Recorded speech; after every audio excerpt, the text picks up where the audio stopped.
Assalamu alaikum wa rahmatullah wa barakatuh, sourate 20. Taha. Au nom d'Allah, le tout miséricordieux, le très miséricordieux. Taha. Nous n'avons point fait descendre sur toi le Coran pour que tu sois malheureux, si ce n'est qu'un rappel pour celui qui redoute Allah, et comme une révélation émanant de celui qui a créé la terre et les cieux sublimes. Le tout miséricordieux s'est établi istawa sur le trône. À lui appartient ce qui est dans les cieux, sur la terre, ce qui est entre eux et ce qui est sous le sol humide. Et si tu élèves la voix, il connaît certes les secrets, même les plus cachés. Allah, point de divinité que lui.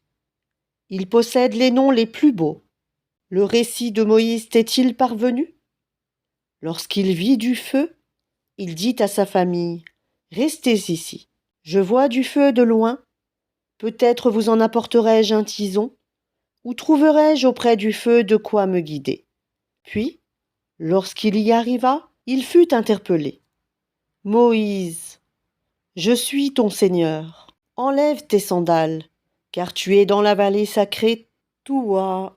Moi, je t'ai choisi. Écoute donc ce qui va être révélé. Certes, c'est moi Allah, point de divinité que moi. Adore-moi donc et accomplis la salate pour te souvenir de moi. L'heure va certes arriver. Je la cache à peine pour que chaque âme soit rétribuée selon ses efforts. Que celui qui n'y croit pas et qui suit sa propre passion ne t'en détourne pas. Sinon tu périras. Et qu'est-ce qu'il y a dans ta main droite, ô Moïse? Il dit, c'est mon bâton sur lequel je m'appuie, qui me sert à effeuiller les arbres pour mes moutons, et j'en fais d'autres usages. Allah lui dit, jette-le, ô Moïse. Il le jeta, et le voici un serpent qui rampait. Allah dit, saisis-le et ne crains rien. Nous le ramènerons à son premier état. Et serre ta main sous ton aisselle, elle en sortira blanche sans aucun mal, et ce sera là un autre prodige, afin que nous te fassions voir de nos prodiges les plus importants. Rends-toi auprès de Pharaon, car il a outrepassé toute limite. Moïse dit, Seigneur, ouvre-moi ma poitrine, et facilite ma mission, et dénoue un nœud en ma langue, afin qu'il comprenne mes paroles, et assigne-moi un assistant de ma famille, Aaron, mon frère, accrois par lui ma force, et associe-le à ma mission, afin que nous te glorifions beaucoup, et que nous t'invoquions beaucoup. Et toi, certes, tu es très clairvoyant sur nous. Allah dit, ta demande est exaucée, ô Moïse, et nous t'avons déjà favorisé une première fois, lorsque nous révélâmes à ta mère ce qui fut révélé. Mets-le dans le coffret, puis jette celui-ci dans les flots pour qu'ensuite le fleuve le lance sur la rive. Un ennemi à moi et à lui le prendra. Et j'ai répandu sur toi une affection de ma part, afin que tu sois élevé sous mon œil. Et voilà que ta sœur te suivait en marchant et disait, puis-je vous indiquer quelqu'un qui se chargera de lui? Ainsi, nous te rapportâmes à ta mère afin que son œil se réjouisse et qu'elle ne s'afflige plus. Tu tuas ensuite un individu, nous te sauvâmes des craintes qui t'oppressaient, et nous t'imposâmes plusieurs épreuves. Puis tu demeuras des années durant chez les habitants de Madian.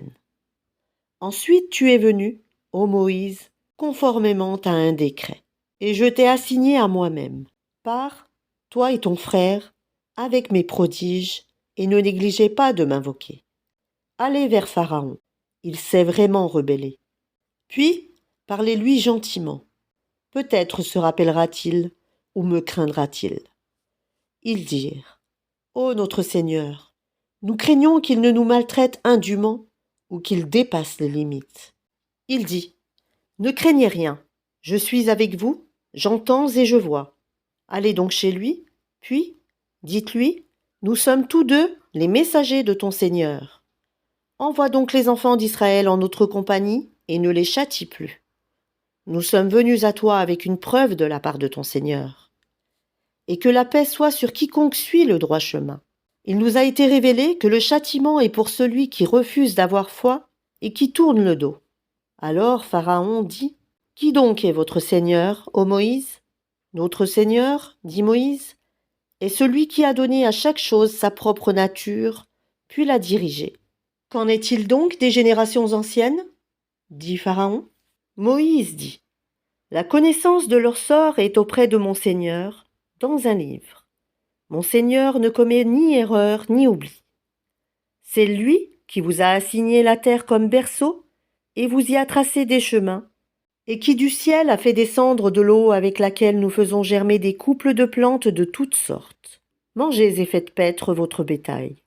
Voilà bien là des signes pour les doués d'intelligence. C'est d'elle, la terre, que nous vous avons créée, et en elle nous vous retournerons, et d'elle nous vous ferons sortir une fois encore. Certes, nous lui avons montré tous nos prodiges, mais il les a démentis et a refusé de croire. Il dit, es-tu venu à nous, ô Moïse, pour nous faire sortir de notre terre par ta magie? Nous t'apporterons assurément une magie semblable. Fixe entre nous et toi un rendez-vous auquel ni nous ni toi ne manquerons, dans un lieu convenable. Alors Moïse dit, votre rendez-vous, c'est le jour de la fête, et que les gens se rassemblent dans la matinée. Pharaon donc se retira. Ensuite, il rassembla sa ruse puis vint au rendez-vous.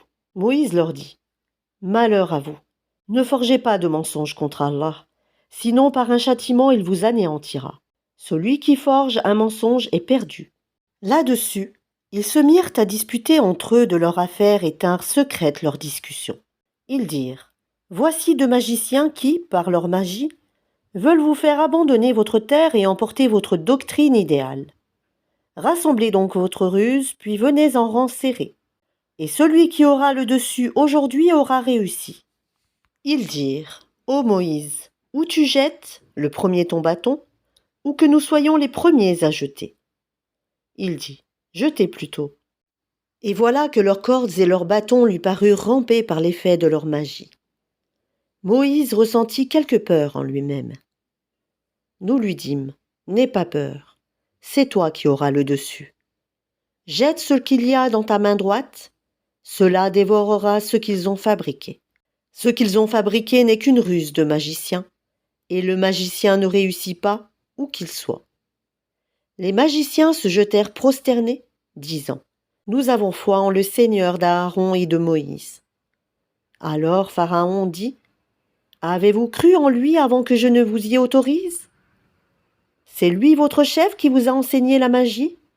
Je vous ferai sûrement couper mains et jambes aux opposés, et vous ferai crucifier au tronc des palmiers, et vous saurez, avec certitude, qui de nous est plus fort en châtiment et qui est le plus durable. Par celui qui nous a créés, dirent-ils, nous ne te préférerons jamais à ce qui nous est parvenu comme preuves évidentes. Décrète donc ce que tu as à décréter. Tes décrets ne touchent que cette présente vie.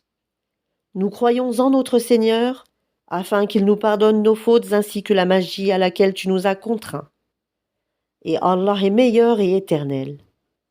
Quiconque vient en criminel à son Seigneur aura certes l'enfer, où il ne meurt ni ne vit.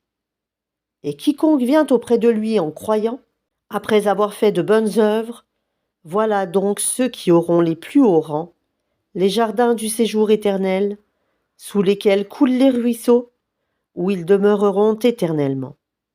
Et voilà la récompense de ceux qui se purifient de la mécréance et des péchés.